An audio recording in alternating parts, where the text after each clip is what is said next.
so. Yeah, I I mean, think it's about time, 8 years later. Welcome to JDL. This is our first YouTube. This is our shop 2017 Mazda Miata RF. It was white before. It just came back from Smokey's Garage, or Smokey's Wrap on Instagram. Car had the front bumper, fenders, side skirts. It's all from Garage Berry, Japan. I added a charge speed hood and the Garage Berry rear bumper and diffuser, Voltex Swan neck spoiler for the ND Miata. Car has 17 by 8 Desmond Regamaster stock tech big brake kit, roll bar on the inside, Caro RS GK seats. The full interior was reupholstered by Suede. Not sure if I pronounced that right either, but the interior is probably my favorite part on the car. It's not fully put back together yet, but we'll definitely show that once everything's back in place. Along with what's under the hood. Bone stock, this car put down 138 on the dyno. It's at 269 horsepower now with the turbo kit. There's no turbo kit on the car right now. We're gonna be doing, over the next couple of weeks, we're gonna be reinstalling our full production kit that we make for these cars, and also fabricating a titanium exhaust back in the dyno and see how close we can get to 300. This is what started it all. I bought this thing in August 2012, and basically right off the bat started building parts for it. It's got like 3,800 miles on it still. Doesn't get driven much. It's basically been a development car since the day I got it. It's on like its 5th motor, which by the way, it's just got a new long block put together by Brian Matt at Kaiju Motorsports in Las Vegas. Bottom end is from IAG. It's a stage 2 short block. Upgraded oil, Remax oil pump. Came down last Friday to drop it in. 4 or 5 years ago when I built the original turbo setup, the V-mount. We're gonna build a production bottom mount lower hot parts kit. I don't think we're gonna do a production V-mount setup, but I feel like I can build something better than this, than I did 5 years ago. So we're gonna kind of document some of the rebuild up of this car and see where it goes. New bumper. I'm gonna butcher this pronunciation too. It's a plebe. I don't know. You can see down there the V-mount. This whole car's been rewired. Wire harness is been all redone, tucked out of sight. Everything's been relocated. I built these tubs. Engine bay's been repainted. When it's all said and done, it'll be a lot cleaner than this, but it's making some progress. This is the GR. This had about almost 4 months now. Had 3 or 4 different headers on it, 2 exhausts. There's a lot of stuff in the works now. The world's operating a little slower than normal, but we hope to have a full lineup of GR specific parts late spring, early summer. 3 or 4 different exhaust systems, both in stainless and titanium, bolt-in roll bar, air oil separator. We do have GR specific single exit and a dual exit. We're waiting on tuning like everybody else is with this car. I don't see it happening anytime soon. Ecutech or ECU-Techs in the UK. I don't believe these cars have even made it there yet. Gonna keep working on a lot of the exhaust development until we can start tuning things, and then we can really see what, the gains from the header, full systems, and then obviously that leads into turbocharging. You never know what tomorrow's gonna bring. So yeah, this is the car that led into that car. I've kind of robbed some parts off of this, put it on that, and this car is gonna end up a little more of a track focused if I ever have the time to do anything like that. And this car is gonna retain a lot more street friendly mods and more practical, something you could drive every day if you had to. The headers that we've had on this car so far have all been Gen 1 parts. While they fit, you kind of have to rotate some things to work, and like the flange outlet is slightly different than Gen 2. So we are building a Gen 2 specific UEL header. Our UEL headers have been our most popular part. Built the first header for the FRS in 2012. First one was an equal length design, stepped runner, all this fancy stuff, and then everybody was like, we want a UEL header. So I made a UEL header, some dynos, it made some good power, and they started selling. And now we are 8 years later, almost 10 years later. Yeah. And we've sold quite a few of them. So yeah, we're going to be building one specifically for this chassis, and we'll take you through the whole process of what goes into these headers. They're made here in Arizona. Everybody that builds the parts here is into the cars and been doing this for a while and takes a lot of pride in their work, and we try to do our best on each one, and that's it. I will do a better shop tour once I get a few more things up and running and it's not as disorganized, but it's just welder stations.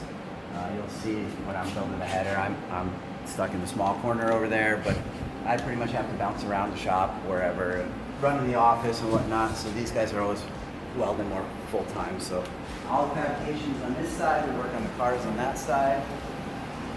And this is where everything happens. It's kind of a mess now, but So let's go build a header. Yep.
Cool off over here before we can pull it out of the fixture.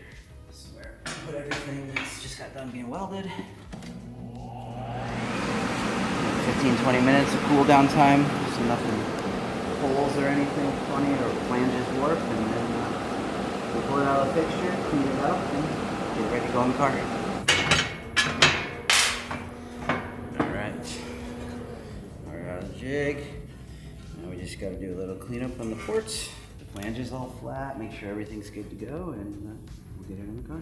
And you'll see, like in here, this is, get some close-ups of work. That's probably the toughest part to weld on the header. Yeah, make sure everything's closed up in there and sealed off.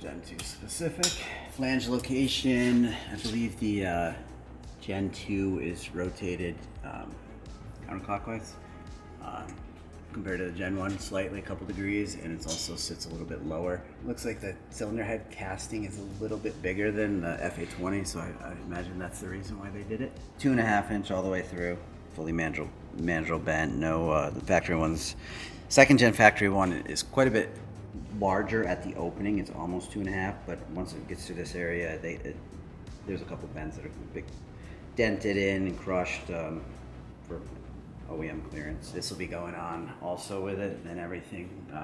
Once it gets to the front pipe flange, everything returns to the same exact position as the first gen, and all the parts there back are the same. Right after the merge collector on the header, you want to overpipe that is they're non-restrictive, let the collector scavenge and do what it's supposed to do. This will bolt to the factory one, but it's, you know, once you go right there, it definitely hits that restriction. So the more you can let the merge collector do what it's supposed to do, then the better.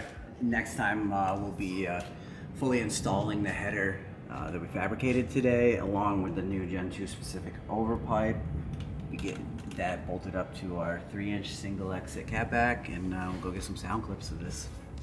Yeah, that'll be fun. All right. Perfect.